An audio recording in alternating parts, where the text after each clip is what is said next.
They say your life flashes before your eyes when you die. But what they don't tell you is that sometimes, you come back with a story that changes everything. My name is Randy Kay. In 2012, what began as troubling symptoms escalated into a desperate race against time. Multiple blood clots had found their way to my lungs, pulmonary emboli, the doctors called them. I was 45 years old, with a family who needed me. I never expected to die that day. I never expected to meet Jesus. The hospital room faded away as my heart stopped beating. 30 minutes. That's how long I was gone from this world. 30 minutes that felt like both an instant and eternity. The first thing I noticed was the darkness. Not just an absence of light, but a heaviness that pressed in from all sides. This wasn't the peaceful transition I'd heard others describe. In this darkness, I wasn't alone. Shadowy figures moved around me, through me, fighting over me like I was territory to be claimed. Their presence felt ancient and terrible. I'd spent my life as what I proudly called a devout agnostic, someone who questioned everything spiritual while claiming intellectual superiority in my doubt. Yet in that moment, faced with these warring entities, instinct took over. I called out the name I'd spent a lifetime avoiding. Jesus, help me! The darkness retreated like curtains being drawn back, and there he was. I can't explain how I knew it was him. I just did. The certainty was more solid than anything I'd ever felt in my physical life. There was no question, no doubt. This was Jesus. He didn't speak at first. He simply moved toward me and placed his arm around my shoulders. The touch wasn't physical in the way we understand touch, yet I felt it more profoundly than any embrace I'd ever experienced. It carried with it a current of love so powerful it seemed to rewrite every cell of my being. We began to walk together. There's no adequate way to describe the landscape. It wasn't clouds or golden streets. It was more like walking through the essence of reality itself, seeing the foundational fabric of existence. As we walked, my life unfolded before us. But this wasn't the harsh judgment I'd feared all my life. Each moment played out with perfect understanding, not just of what I'd done, but why. The pain I'd caused others, the opportunities I'd missed, the moments of kindness I'd forgotten, all viewed through a lens of perfect comprehension. I expected shame. Instead, I felt known. Truly, completely known for the first time. When the life review ended, he turned to face me directly. People ask me what Jesus looks like. That's the wrong question. Jesus doesn't just have an appearance. He is love given form. Every feature, every gesture radiates compassion so intense it would shatter you if you weren't somehow strengthened to bear it. We embraced, and in that moment, I understood what it means to come home. Not to a place, but to a person, to the one who made you. He leaned close and whispered two words that had become the North Star of my existence. Trust me. Just that. Trust me. Not commands or condemnation, not theological explanations or divine revelations. Simply an invitation to trust. Then the impossible happened. I felt myself being pulled back, away from his presence, away from that complete belonging. The medical team was bringing me back, shocking my heart into rhythm after 30 minutes of stillness. I returned to a body racked with pain, to beeping machines and frantic voices. But I returned transformed. How do you live after you've died?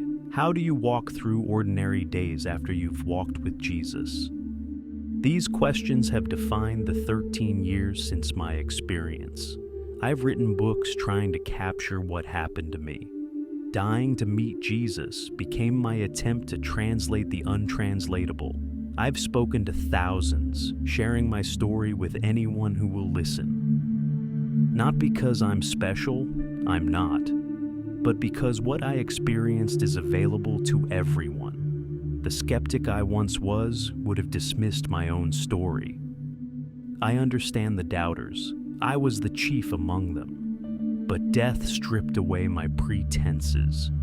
In those 30 minutes beyond the veil, intellectual arguments crumbled against the reality of his presence. There are nights I wake up reaching for that connection again, that complete understanding and acceptance. The veil between worlds feels painfully thick in those moments. But then I remember his words, "Trust me," and somehow, that's enough to continue. Death no longer frightens me. How could it? I've seen what waits beyond, or rather, who waits beyond. The Jesus I met wasn't concerned with religious debates or doctrinal purity. He was concerned with me, with my heart, my pain, my journey. In the hospital recovery that followed, doctors were baffled by my survival.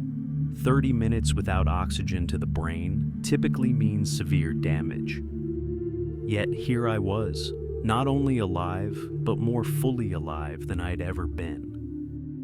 The medical explanations fell short. Someone had intervened. The hardest part of returning wasn't the physical recovery. It was trying to explain what had happened to a world that treats the spiritual as superstition. How do you describe colors to someone who has only seen in black and white? How do you convey the taste of honey to someone who has never experienced sweetness? My family noticed the change immediately. The argumentative agnostic was gone, replaced by someone gentler, more present, more at peace. My wife would later tell me she felt like she was living with a different man, one whose sharp edges had been smoothed away by something she couldn't fully understand. Each morning now, I wake with the echo of those whispered words, "Trust me." Through health challenges, through family struggles, through moments of doubt that still occasionally visit me, those words have become my foundation. The figures I saw in the darkness, I believe they were real. The spiritual battle being waged around us isn't metaphorical, but neither is the protection available to us.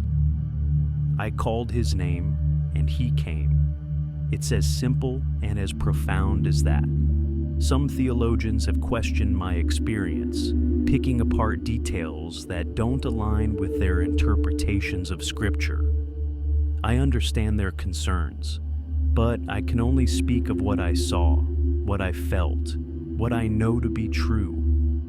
I didn't go looking for Jesus that day in the hospital. He found me. 13 years have passed. I'm 58 now, and every day is a gift I never expected to receive. I've watched my children grow, held newborn grandchildren, experienced joys I would have missed if that had truly been my end. But more than these earthly blessings, I carry with me the certainty of what awaits. Not floating on clouds playing harps, not streets of gold, but reunion, perfect understanding, complete acceptance, love beyond measure. If you're listening to this and you've never had such an experience, I'm not asking you to take my word for it. I'm just asking you to consider the possibility that what we see, what we touch, what we measure, it isn't all there is. The veil between worlds is thinner than we think. And on the other side stands someone who knows you completely and loves you anyway. Someone who, if you called his name, would come to you as he came to me. Trust me.